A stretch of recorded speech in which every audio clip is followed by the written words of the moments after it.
આપણે ત્યાં 3 વસ્તુનું વિશેષ મહત્વ હોય છે. એક જન્મ આપનારી માં, બીજું આપણી જન્મભૂમિ અને ત્રીજું આપણી માતૃભાષા. આ ત્રણેય ઉપર વ્યક્તિને ગર્વ હોવો જોઈએ. આપણે ગુજરાતી છીએ, આપણી માતૃભાષા ઉપર આપણને ગર્વ હોવો જોઈએ. અન્ય ભાષા આપણે ભણવી જોઈએ, જાણવી જોઈએ, પણ હૃદયસ્થ આપણી માતૃભાષા હોવી જોઈએ. આ પ્રસંગે મને હરદ્વાર ગોસ્વામીજી યાદ આવે છે. એને એક સુંદર શેર લખ્યો છે, બહુ સુંદર વાત કરી છે.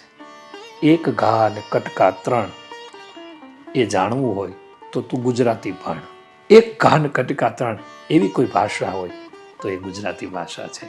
અને આજે માતૃ દિવસ, ભાષા દિવસ છે, ત્યારે આપણે સૌ આપણા ઘરમાં માતૃભાષાને નિત્ય વાગોડીએ, એનું જતન કરીએ. એ ગુજરાતી તરીકે આપણી ફરજ છે. માતૃભાષા દિવસની જય જય ગરવી ગુજરાત સાથે, પ્રણામ સાથે શુભેચ્છાઓ. જય શ્રી રામ.